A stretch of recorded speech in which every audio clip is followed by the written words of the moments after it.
बिस्मिल्लाहिर्रहमानिर्रहीम।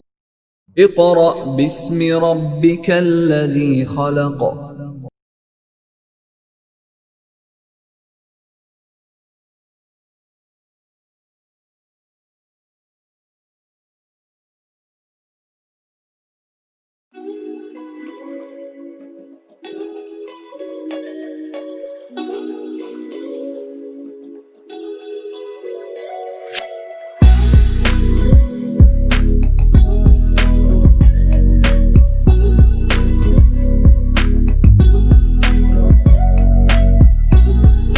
औज़ुबिल्लाहि मिनश्शैतानिर्रजीम।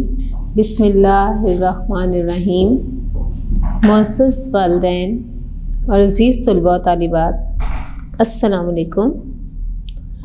Students of class 5, आज हम उर्दू अलिफ का सबक नंबर 11 पढ़ेंगे, जिसका नाम है सुबह सवेरे। क्या नाम है? सुबह सवेरे। और ये हमारी एक नज़्म है। आप जानते हैं ना, नज़्म किसे कहते हैं? जिसमें मिसरे होते हैं, जो किसी शायर ने लिखी होती है। अब यहाँ पर शायर ने किसका तस्वुर सामने रखा है? सुबह सवेरे का। तो सुबह सवेरे का जो एक मंजर है, वो शायर ने इस नज़्म में बयान किया है।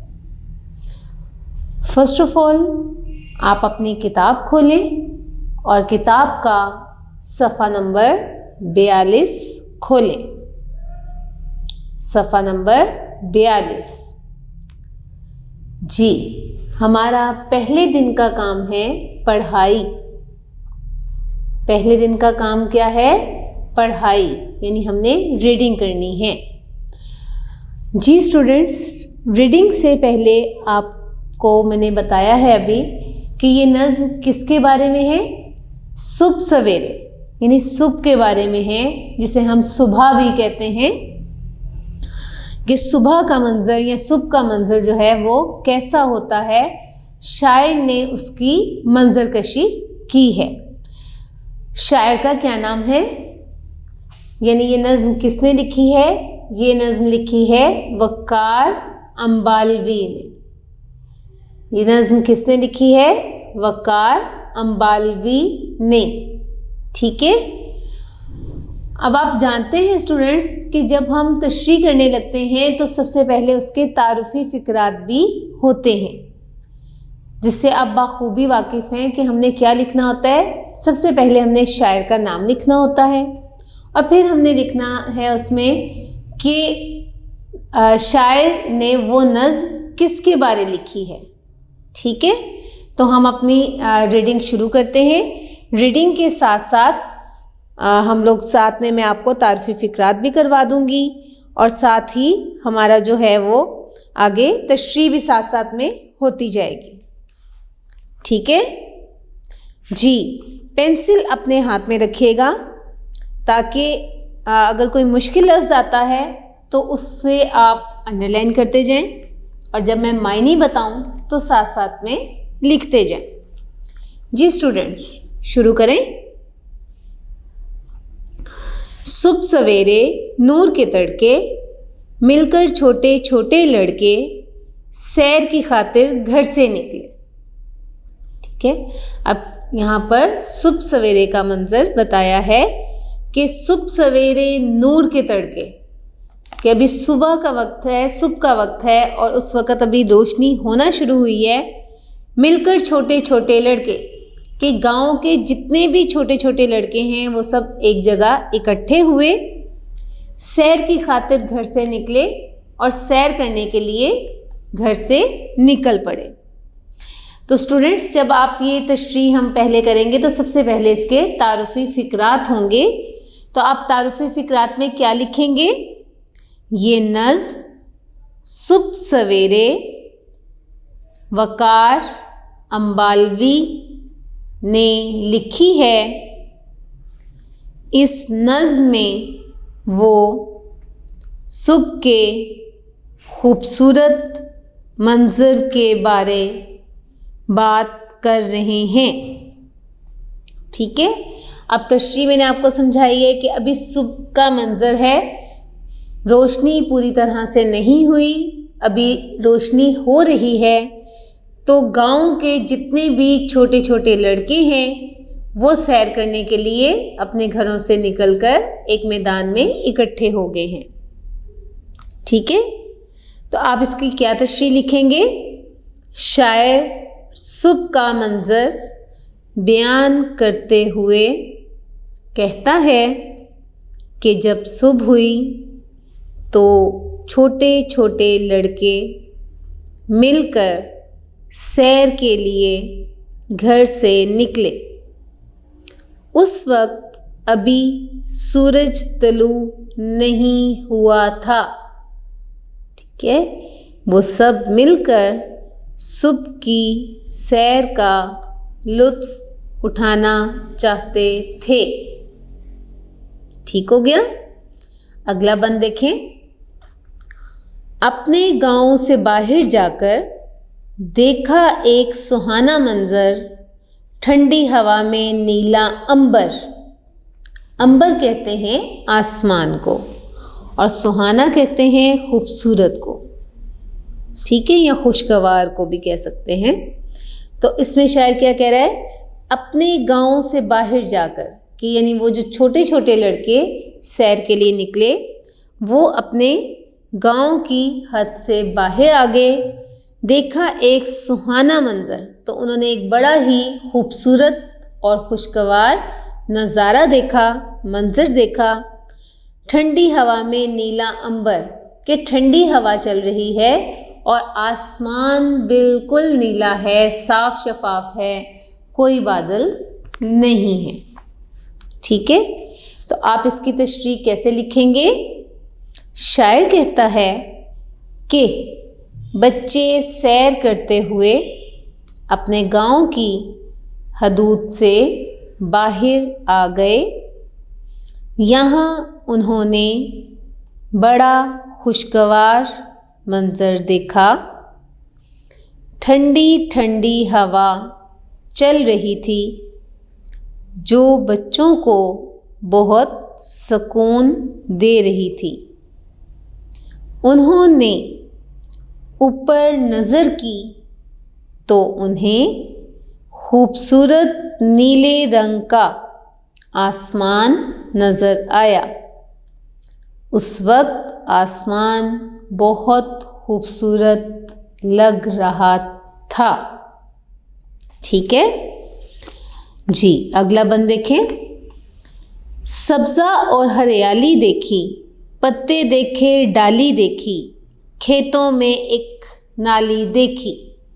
यानी अब उन्होंने सुबह की सैर करते हुए किन किन चीज़ों का मुशाहिदा किया या उनके रास्ते में कौन कौन सी चीज़ें आईं, उनके बारे शायर ने बताया है कि उन्होंने सब्ज़ा भी देखा यानी घास भी देखी, हरियाली भी देखी यानी खेत में लहलहाते हुए खेत देखे और खेतों का जो सब्ज़ा था वो हर तरफ नज़र आ रहा था। पत्ते देखे यानी दरख्तों के पत्ते जो हवा की वजह से हिल रहे थे।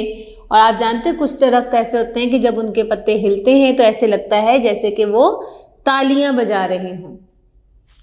तो बहुत ही एक खूबसूरत मंजर होता है जब हम सुबह सवेरे निकलते हैं और हवा चल रही होती है तो उस वक्त का नज़ारा बहुत खूबसूरत होता है। डाली देखी यानी दरख्तों पर जो टहनियाँ हैं, डाली कहते हैं टहनी को, उस पर परिंदे बैठे हुए हैं और वो अल्लाह की हम्दो सना बयान कर रहे हैं। तो बच्चे कह रहे हैं कि हमने वो डाली भी देखी जहाँ पर फल लगे हुए हैं, परिंदे बैठे हुए हैं, हमने दरख्तों के पत्ते भी देखे और फिर जब वो खेतों से गुज़र रहे थे तो वहाँ पर पानी की एक नाली भी देखी। नाली यानी जहाँ से पानी का गुज़र होता है और पानी गुज़रता हुआ खेतों तक पहुँचता है, वो नाली भी उन्होंने वहाँ पर देखी। तो आप इसकी तशरीह किस तरह से लिखेंगे? शायर कहता है कि लड़के सैर करते करते एक खेत में जा पहुँचे। खेत से बाहर मैदान में हर तरफ सब्ज़ा ही सब्ज़ा था। ऐसा लगता था जैसे किसी ने सब्ज़े का फर्श ही बिछा दिया हो। उन्होंने मुख्तलिफ टहनियाँ भी देखीं। फिर खेतों में एक नाली देखी।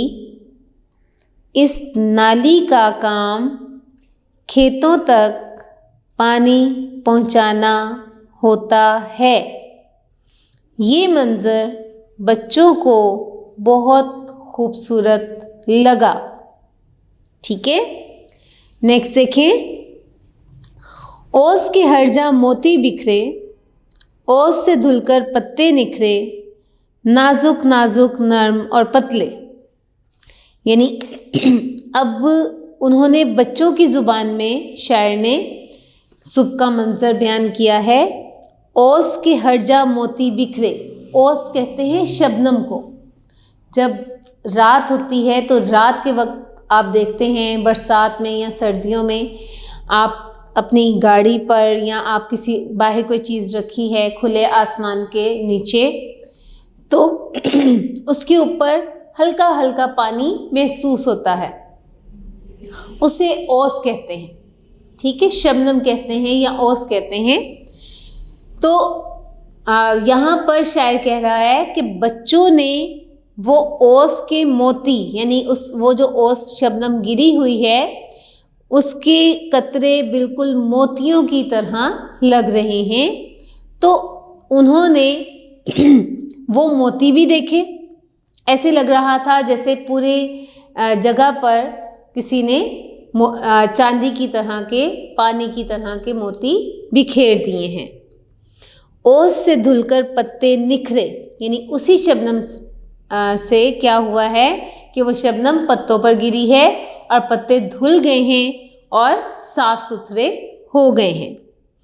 नाजुक नाजुक नर्म और पतले, यानी आप जानते हैं कि पत्ते कितने नर्मो नाजुक होते हैं, तो वो बहुत नर्म और नाजुक लग रहे हैं, लेकिन ओस गिरने से वो धुलकर साफ सुथरे हो गए हैं और बहुत नहीं हुआ था, इसलिए शबनम अभी तक वहीं मौजूद थी। शबनम के कतरे ज़मीन पर पड़े ऐसे लग रहे थे जैसे किसी ने जगह जगह मोती फेंक दिए हों। दरख्तों के पत्ते भी इस ओस में धुलकर खूबसूरत हो गए थे। शबनम के कतरों ने पत्तों को धोकर नर्मो मुलायम कर दिया था। ठीक है, नेक्स्ट आप बंद देखें अपना।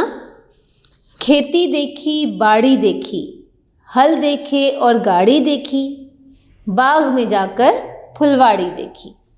यानी अब मज़ीद मंजरकशी की है कि बच्चों ने सैर करते हुए और क्या क्या देखा कि वहाँ एक खेत भी देखा जिसमें और बाड़ी देखी, यानी ऐसा खेत जिसमें फसलें लगी हुई हैं। उसके बाद उन्होंने हल भी देखा और हल चलाने के लिए उन्होंने गाड़ी भी देखी।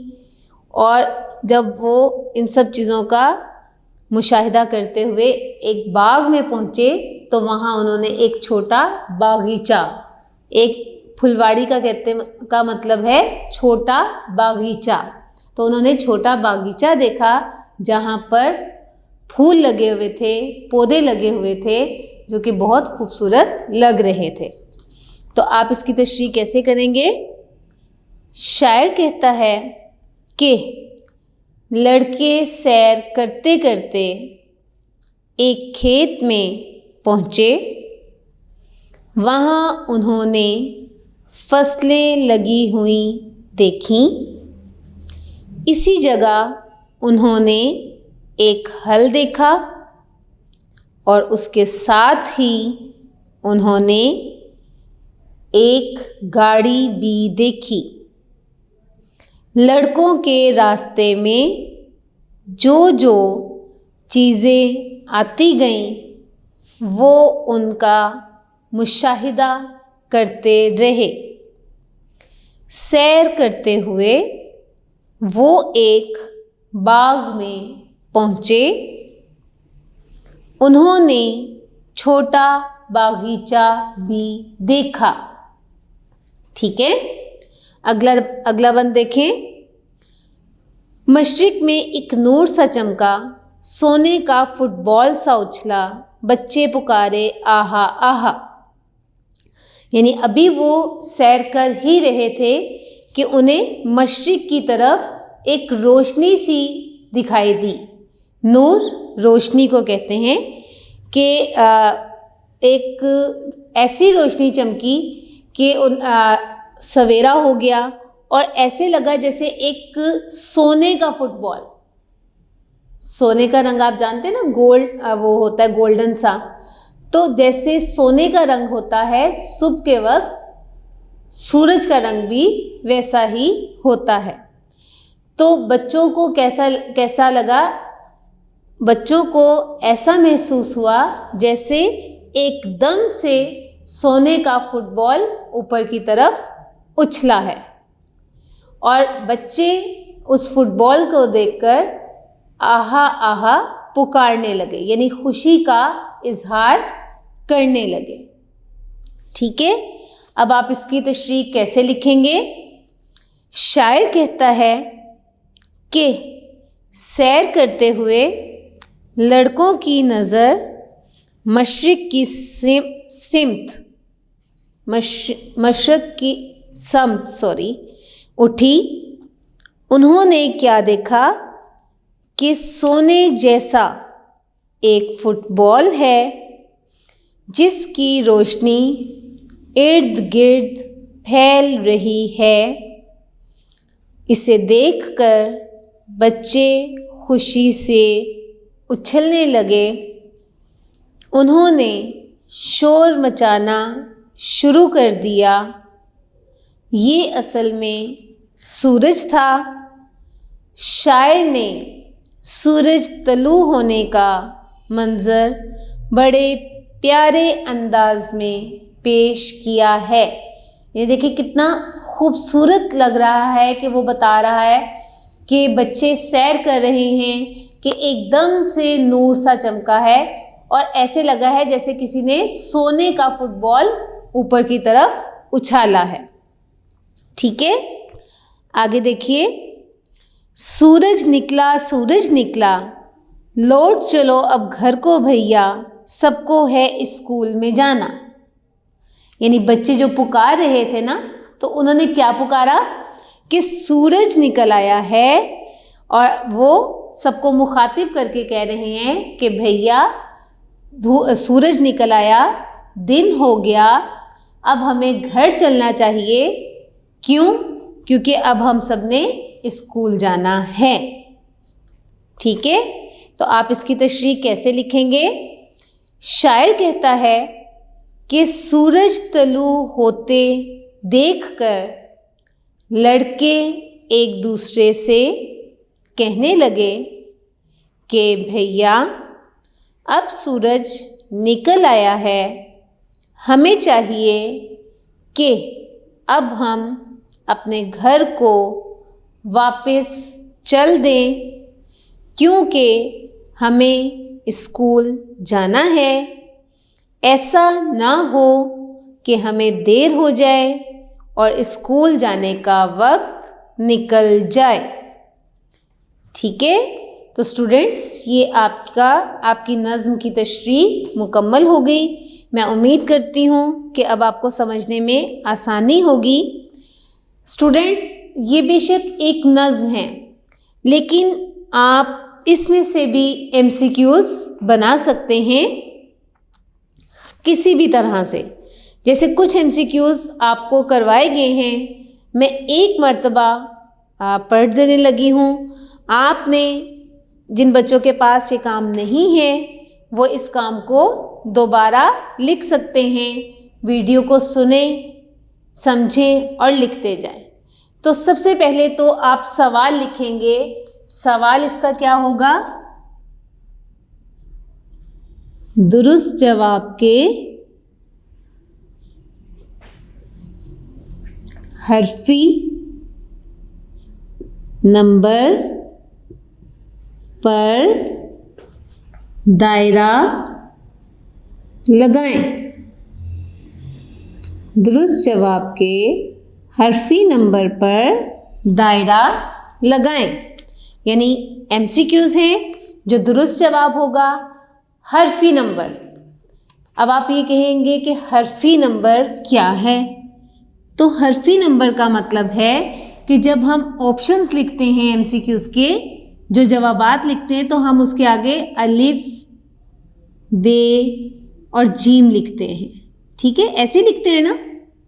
तो जो दुरुस्त जवाब होगा हमने उसके, अब यहाँ जवाब लिखे हुए हैं, ठीक है, तो हमने जवाब को सर्कल नहीं करना, हमने उसके हरफी नंबर को सर्कल करना है। ठीक है, समझ आ गया कि हरफी नंबर क्या होता है?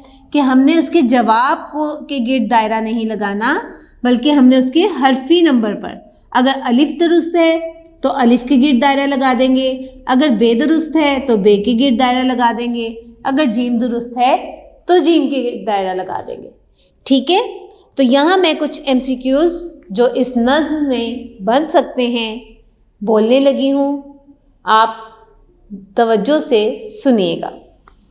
नंबर 1, छोटे लड़के घर से निकले। अलिफ पढ़ने की खातिर, बे काम की खातिर, जीम सैर की खातिर। तो अब बताएं छोटे लड़के घर से क्यों निकले थे? जी, सैर की खातिर। तो जीम जो है वहाँ लिखा हुआ है सैर की खातिर, तो आपने जीम के ऊपर दायरा लगा देना है। नंबर 2, छोटे लड़कों ने ठंडी हवा में अंबर देखा। कैसा अंबर देखा था? अलिफ नीला, बे सब्ज और जीम सफ़ेद। तो कौन सा देखा था? नीला। तो आपने नीला जहाँ लिखा है उसके हरफी नंबर पर दायरा लगा देना है। नंबर 3 है, लड़कों ने खेतों में देखी। क्या देखी? अलिफ एक बाली, बे एक नाली, जीम एक डाली। खेतों में क्या देखी थी? जी, एक नाली। तो जहाँ एक नाली आपने लिखा है यानी बे पर है, तो आपने उसके हरफी नंबर पर दायरा लगा देना है। नंबर 4, ओस के कतरे लग रहे थे। अलिफ चावल जैसे, बे हीरे जैसे, जीम मोती जैसे। तो कैसे लग रहे थे? जी, मोती जैसे। तो कहाँ लिखा है ये? लिखेंगे आप जीम में मोती जैसे, तो आपने जीम के गिर्द दायरा लगा देना है। नेक्स्ट है, मशरिक से एक फुटबॉल उछला। अलिफ चमड़े जैसा, बे सोने जैसा, जीम चांदी जैसा। कैसा था फुटबॉल? जी, सोने जैसा। तो हमारा बे वाला ऑप्शन दुरुस्त है, आपने बे पर दायरा लगा देना है। तो स्टूडेंट्स, ये हमारी रीडिंग और MCQs जो इस नज़्म से बन सकते हैं वो हमारे मुकम्मल हो गए, और उसके साथ ही हमारा पहले दिन का काम मुकम्मल हो गया।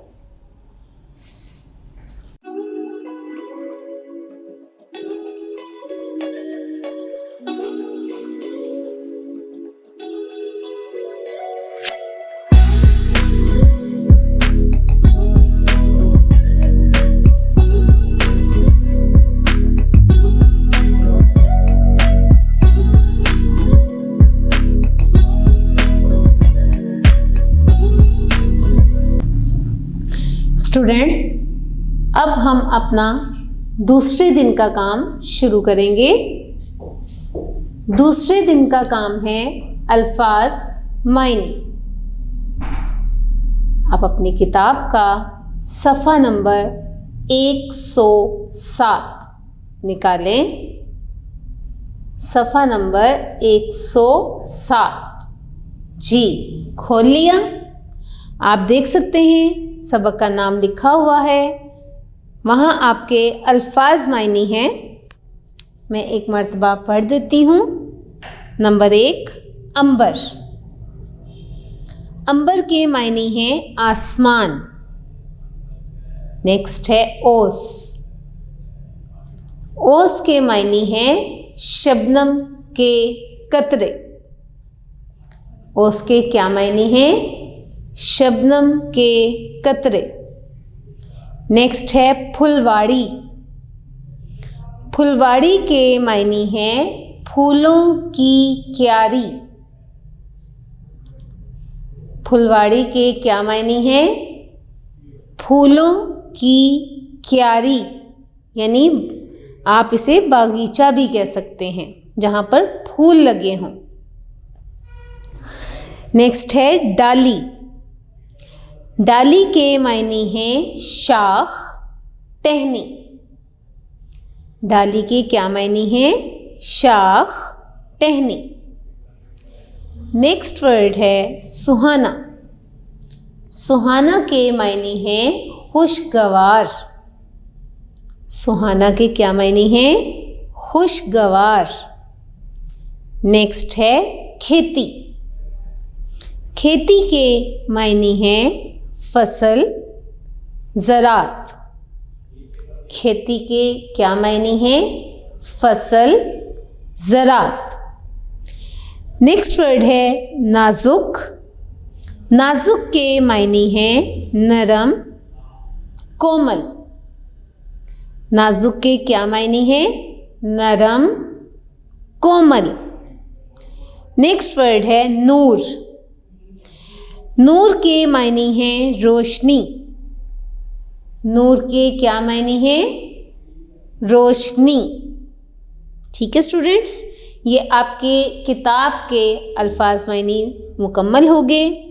कुछ अल्फाज मायने मैंने खुद से करवाए हैं, वो भी देख लें। नंबर 9 पर है हरियाली। हरियाली के मायने हैं सब्ज़ा। हरियाली के क्या मायने हैं? सब्ज़ा। नंबर 10 तड़के। तड़के का मायने है सुबह सवेरे। तड़के का क्या मायने है? सुबह सवेरे। नंबर 11 है बाड़ी। बाड़ी के मायने हैं बागीचा या छोटा बाग। बाड़ी के क्या मायने हैं? बागीचा, छोटा बाग। तो स्टूडेंट्स ये आपके 11 अल्फाज मायने हैं। स्टूडेंट्स अपनी किताब का सफ़ा नंबर 43 खोलें। सफ़ा नंबर 43 पर हमारी मश्क है, जिसका पहला सवाल है सवालात के मुख्तसर जवाब दें। ठीक है, अब हमने यहाँ पर कुछ सवाल लिखे हुए हैं, उनके जवाब देने हैं। जी अलिफ है हमारा, नूर के तड़के से क्या मुराद है? क्या सवाल है? नूर के तड़के से क्या मुराद है, यानी क्या मतलब है नूर के तड़के का। तो आप क्या जवाब लिखेंगे? आपका जवाब है नूर के तड़के से मुराद सुबह सूरज निकलने से पहले का वक्त है, जब अभी सूरज तलू नहीं हुआ होता, लेकिन हल्की हल्की रोशनी फैली होती है। ठीक है जी। नेक्स्ट क्वेश्चन है लड़के किस लिए घर से निकले, यानी वो घर से किस मकसद के लिए निकले। क्या जवाब लिखेंगे? लड़के सुबह की सैर करने के लिए घर से निकले।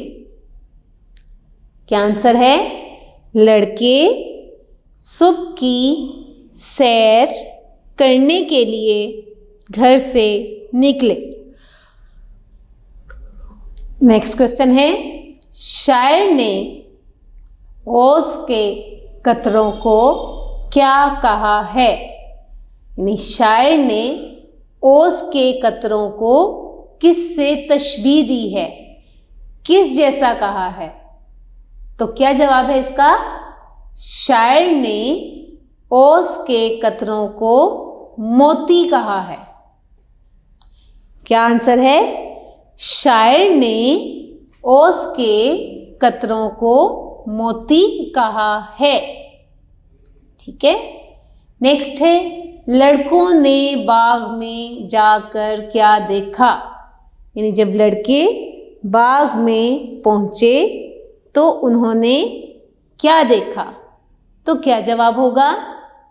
लड़कों ने बाग में जाकर फुलवाड़ी देखी, जिसे छोटा बागीचा भी कहते हैं। ठीक है। क्या जवाब है? लड़कों ने बाग में जाकर फुलवाड़ी देखी, जिसे छोटा बागीचा भी कहते हैं। ठीक हो गया। नेक्स्ट क्वेश्चन है,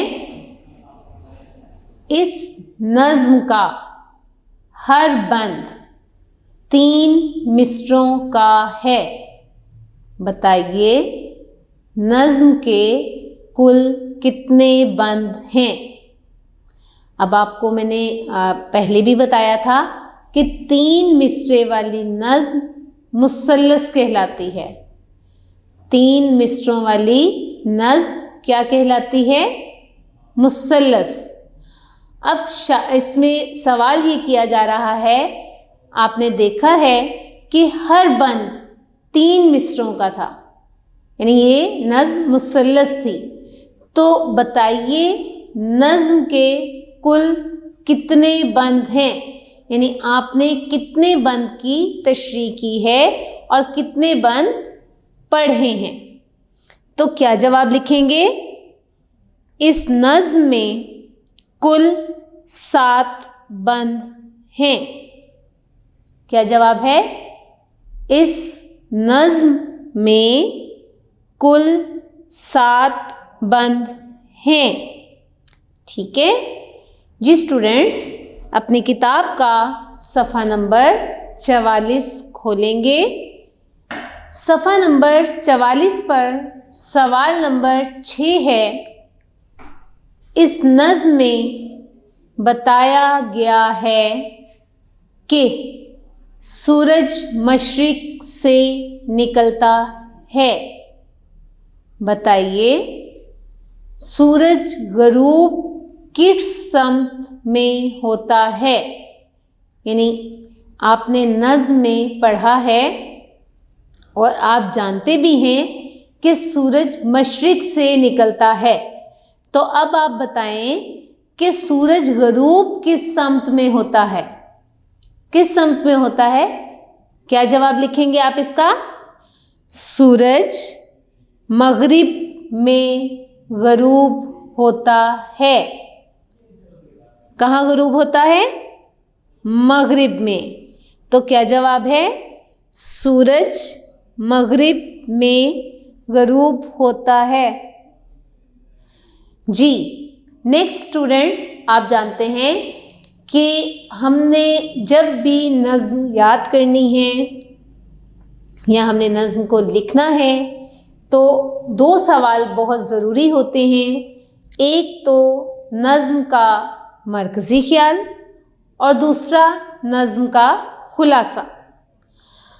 मरकज़ी ख़्याल के बारे आपको पहले भी बताया गया है कि शायर जब किसी तसव्वुर या ख़्याल को ज़हन में रखकर नज़्म लिखता है तो उस ख़्याल या तसव्वुर को मरकज़ी ख़्याल कहा जाता है।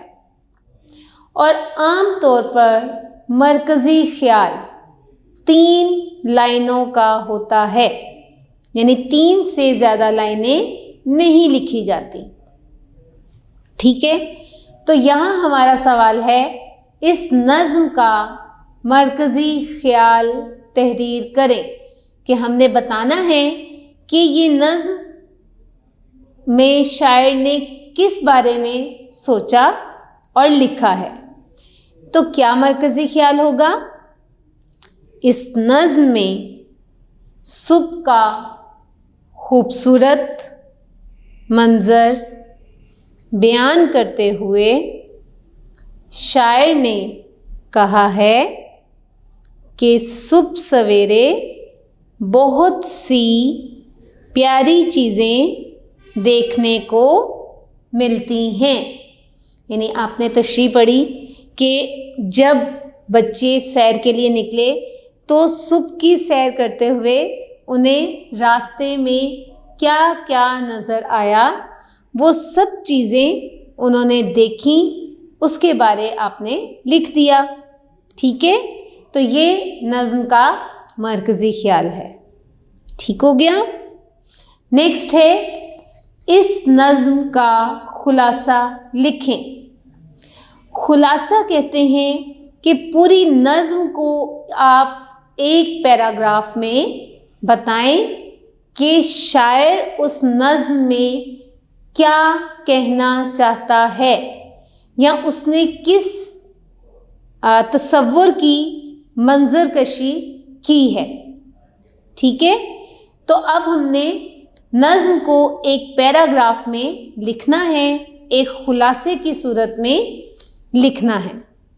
ठीक है, तो क्या खुलासा होगा नज़्म का? सुबह सवेरे गांव के छोटे लड़के सैर के लिए घर से निकले, घर से बाहर निकले। उन्होंने नीला आसमान और सब्ज़ पत्ते देखे। उन्होंने ओस के कतरों को मोतियों की तरह बिखरे हुए देखा। खेत में हल और बाग में फुलवाड़ी देखी और उन्होंने सूरज निकलने का मंज़र देखा। फिर वो घर लौट आए क्योंकि उन्हें स्कूल जाना था। ठीक है, अब आप देखें कि 5 से 6 लाइनों में पूरी नज़्म को एक्सप्लेन यानी पूरी नज़्म की वजाहत कर दी गई है कि इस नज़्म में शायर ने किस किस चीज़ के बारे बात की है। ठीक हो गया। ये आपके अल्फाज मायनी सवालात मुकम्मल हो गए और इसके साथ ही आपका दूसरे दिन का काम मुकम्मल हो गया।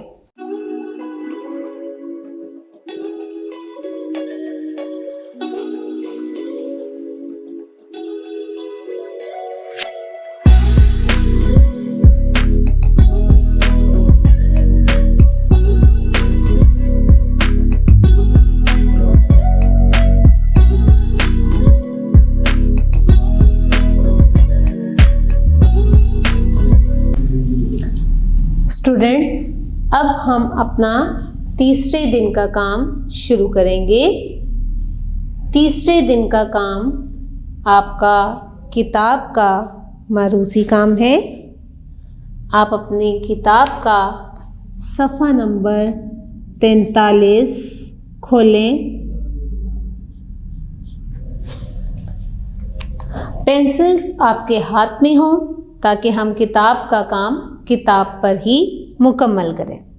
ठीक है, सबसे पहला आपका सवाल है मिसरे मुकम्मल करें, यानी जो नज़्म हमने पढ़ी है अब उसको खाली जगह की तरह दिया है, आपने वो मिसरा पढ़कर उसे मुकम्मल करना है। तो पहला है सुबह सवेरे डैश के तड़के, सुबह सवेरे डैश के तड़के, तो डैश में क्या आएगा? नूर। सुबह सवेरे नूर के तड़के। नेक्स्ट है देखा एक डैश मंजर, देखा एक डैश मंजर, तो डैश में क्या आएगा? सुहाना। डैश में क्या आएगा? सुहाना। नेक्स्ट है पत्ते देखे डाली डैश, पत्ते देखे डाली डैश, तो डाली देखी, तो खाली जगह पर क्या आएगा? देखी। ठीक है, नेक्स्ट है हल देखे और डैश देखी, तो हल के साथ क्या देखा था? हल देखे और गाड़ी देखी, तो हल देखे और गाड़ी देखी, तो यहाँ पर गाड़ी आ जाएगा। सबको है डैश में जाना, कहाँ? स्कूल, तो सबको है स्कूल में जाना, सबको है स्कूल में जाना। तो स्टूडेंट्स ये आपके मिसरे मुकम्मल हो गए। नेक्स्ट आपका सवाल नंबर 4। अच्छा स्टूडेंट, एक बात आपको बता दूं कि आपकी किताब में जो सवालों की नंबरिंग है वो गलत की गई है। उसमें सवाल नंबर 2 के बाद 4 लिख दिया गया है, 3 नहीं लिखा, तो आप परेशान मत होइएगा। जैसे सवाल की नंबरिंग है मैंने बोर्ड पर वैसे ही लिखे हैं ताकि आपको मुश्किल ना हो। ठीक है, अब सवाल नंबर 4 है जुमले बनाएं, यानी कुछ अल्फाज दिए हुए, आगे जुमलों की जगह भी छोड़ी है, तो मैं वो जुमला पढ़ रही हूँ, आप साथ साथ लिखते जाएं। ठीक है, पहला वर्ड है अंबर। अंबर, क्या जुमला बनाएंगे? मैंने नीला अंबर देखा। क्या जुमला है? मैंने नीला अंबर देखा। नेक्स्ट है पत्ते। पत्ते का जुमला बनाएंगे दरख्तों के पत्ते नाजुक होते हैं। क्या जुमला बनाएंगे? दरख्तों के पत्ते नाजुक होते हैं। नेक्स्ट वर्ड है नाजुक, तो नाजुक का क्या जुमला बनाएंगे? गुलाब के फूल की पत्तियां बहुत नाजुक हैं। क्या जुमला बनाएंगे? गुलाब के फूल की पत्तियां बहुत नाजुक हैं। नेक्स्ट वर्ड है हल। हल का जुमला आप बनाएंगे किसान खेतों में हल चलाता है। क्या जुमला बनेगा? किसान खेतों में हल चलाता है। नेक्स्ट है सब्जा। सब्जा का जुमला आप बनाएंगे बाग में हर तरफ सब्जा ही सब्जा है। सब्जा का क्या जुमला बनाएंगे? बाग में हर तरफ सब्जा ही सब्जा है। ठीक हो गया जी स्टूडेंट्स। अब आप अपनी किताब का सफ़ा नंबर 44 खोलेंगे। सफ़ा नंबर 44 पर सवाल है आपका, बाज़ अल्फाज में अराब यानी ज़बर, ज़ेर, पेश, तशदीद बदलने से लफ्ज़ों के मायने भी बदल जाते हैं। जैसे दिखाना का मतलब है ज़ाहिर करना और दुखाना का मतलब है तकलीफ़ देना। यानी आप देखें कि आप देख रहे हैं कि लफ्ज़ लिखने में एक जैसे हैं, सिर्फ दिखाना है तो दाल के नीचे ज़ेर है, दुखाना है तो दाल के ऊपर पेश है, लेकिन उनके मायने बिल्कुल मुख्तलिफ हो गए कि दिखाना का मतलब हो गया ज़ाहिर करना और दुखाना का मतलब तकलीफ़ देना। तो अब स्टूडेंट्स नीचे कुछ लफ्ज़ लिखे हुए हैं, उनके मायने आपने ज़ेर ज़बर को सामने रखते हुए लिखने हैं। तो पहला लफ्ज़ है पत्ता। पहला लफ्ज़ क्या है? पत्ता। पत्ता दरख्त का अज़ा है, दरख्त का हिस्सा है ना, तो अज़ा हिस्से को कहते हैं, ठीक है, दरख्त का अज़ा। और ये है पता, तो पता का क्या मायने होगा? निशान। पता निशान। देखिए यहाँ पर शद आ गई यानी तशदीद आ गई और ये पता लफ्ज़ है, इसके ऊपर तशदीद नहीं आएगी, तो मायने निशान। नेक्स्ट है पतला। अब पतला के पे के ऊपर ज़बर है, पतला के पे के ऊपर ज़बर है, तो पतला का क्या मायने है? बारीक। पतला बारीक। अब जब हमने पे के ऊपर पेश डाली तो बन गया पुतला।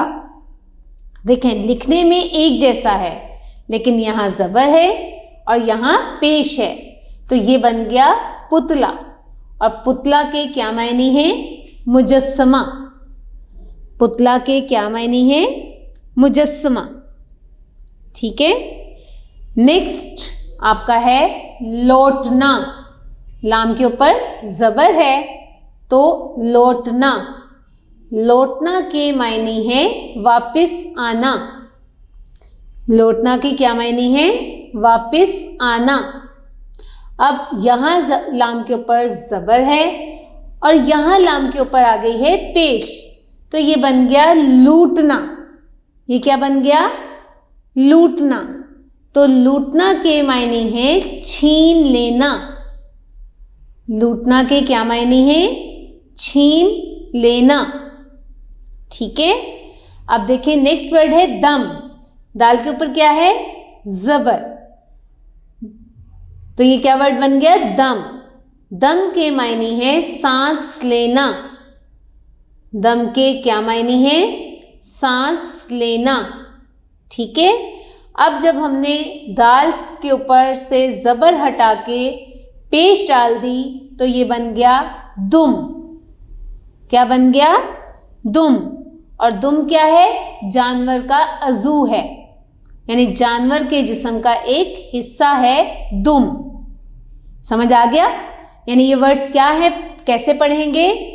पत्ता पता, पतला पुतला, लौटना लूटना, दम दुम। समझ आ गया कि ज़ेर ज़बर के फ़र्क से लफ्ज़ पढ़ने में भी मुख्तलिफ हो जाता है और उसका मायने भी मुख्तलिफ हो जाता है। ठीक है। नेक्स्ट आप देखेंगे सवाल नंबर 7। लेकिन सवाल नंबर 7 के ऊपर उन्होंने थोड़ी सी हमें तफसील बताई है कि ज़माना माज़ी क्या होता है या ज़माना हाल क्या होता है। तो क्या लिखा हुआ है? जो काम गुज़रे हुए ज़माने में किया गया हो, यानी जो आपने पहले से किया हो, उसका ताल्लुक़ ज़माना माज़ी से होता है। जैसे लड़के घर से निकले थे, अब जहाँ पर थे आ गया, था आ गया, थी आ गया, तो फ़ौरन जहन में आपके आना चाहिए कि ये माजी का जुमला है। ठीक है। अब उन्होंने कहा है जो काम मौजूदा ज़माने में हो रहा हो उसका ताल्लुक़ ज़माने हाल से होता है। यानी मैंने आपको पढ़ाया था, वो माजी है। मैं आपको पढ़ा रही हूँ, ये क्या है? ज़माने हाल है। अब उन्होंने मिसाल यहाँ दी है कि सूरज मशरिक़ से निकलता है या निकल रहा है। दोनों कौन से ज़माने से ताल्लुक़ रखते हैं? ज़माने हाल से। तो अब यहाँ पर उन्होंने कहा है कि कुछ जुमले दिए गए हैं, ये ज़माने माजी के जुमले हैं, इनको ज़माने हाल में तब्दील करें। कि ये जुमले माजी के हैं, हमने इन्हें हाल में तब्दील करना है। तो क्या है सबसे पहला? मैंने एक सुहाना मंजर देखा था। अब देखें, अलिफ और था है तो ये क्या है? माजी का है। जब हम इसको हाल में तब्दील करेंगे तो ये बन जाएगा मैंने एक सुहाना मंजर देखा है। क्या होगा? मैंने एक या मैं एक सुहाना मंजर देखता हूँ। क्या आएगा? देखता हूँ। मैं नहीं आएगा। मैं एक सुहाना मंजर देखता हूँ। ठीक है। दूसरा है हमने सब्ज़ा और हरियाली देखी थी। अब यहाँ से भी ने कट जाएगा। क्या आएगा? हम सब्ज़ा और हरियाली देखते हैं या देख रहे हैं। देखते हैं या देख रहे हैं। हम सब्ज़ा और हरियाली देखते हैं या हम सब्ज़ा और हरियाली देख रहे हैं। नेक्स्ट है ओस के कतरे गिर रहे थे। अब रहे थे माजी है तो आप क्या लिखेंगे? ओस के कतरे गिर रहे हैं या ओस के कतरे गिरते हैं। क्या आएगा? ओस के कतरे गिरते हैं। ठीक है। नेक्स्ट, मैं सैर के लिए बाग में गया था। तो गया था की जगह क्या आएगा? मैं सैर के लिए बाग में जाता हूँ। मैं सैर के लिए बाग में जाता हूँ। ठीक है। ठंडी हवा चल रही थी। अब रही थी तो आप क्या लिखेंगे? ठंडी हवा चल रही है। ठंडी हवा चल रही है। तो इस तरह से ये माजी के जुमलों को हाल में तब्दील किया जा सकता है। ठीक हो गया जी स्टूडेंट्स। अब आप अपनी किताब का सफ़ा नंबर 45 देखेंगे।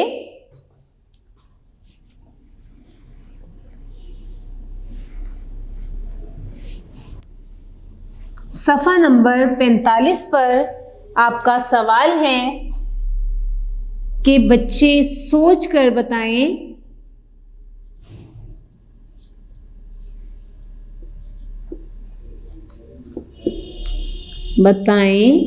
कि वो बच्चे सोच कर बताएं कि वो सुबह सवेरे उठकर क्या करते हैं। कि वो सुबह सवेरे उठकर क्या करते हैं। कि जब वो सुबह सुबह उठते हैं तो क्या करते हैं। तो आप क्या जवाब लिखेंगे इसका? देखिए नीचे जगह बनी हुई है, आप पेंसिल से यहीं पर लिखेंगे। अपने बारे में लिखें, यानी आप अब खुद लिखेंगे ना, तो जो लड़के हैं वो अपने हिसाब से और लड़कियां अपने हिसाब से। अब यहाँ पर मैं दोनों का बताऊंगी कि कैसे लिखना है।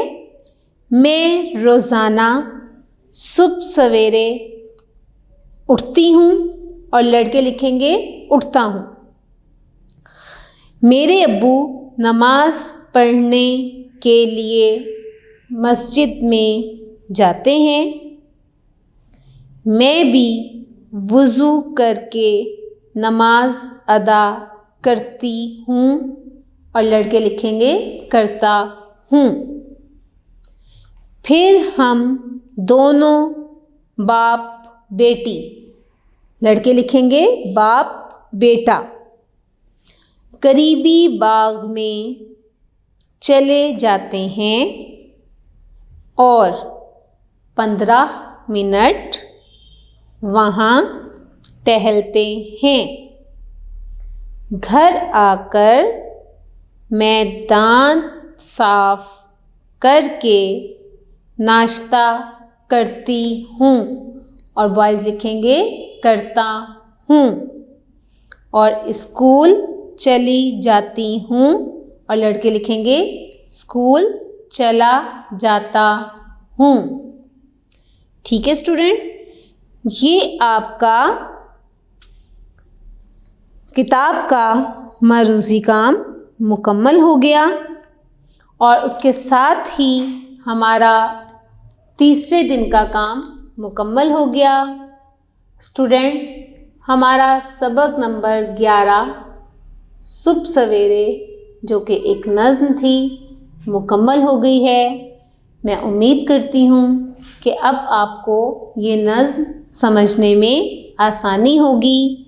अगर कोई मुश्किल पेश आती है तो वीडियो को रिवाइंड करें, बार बार सुनें, समझें और याद करें। अपना ख्याल रखिएगा। अल्लाह हाफ़िज़।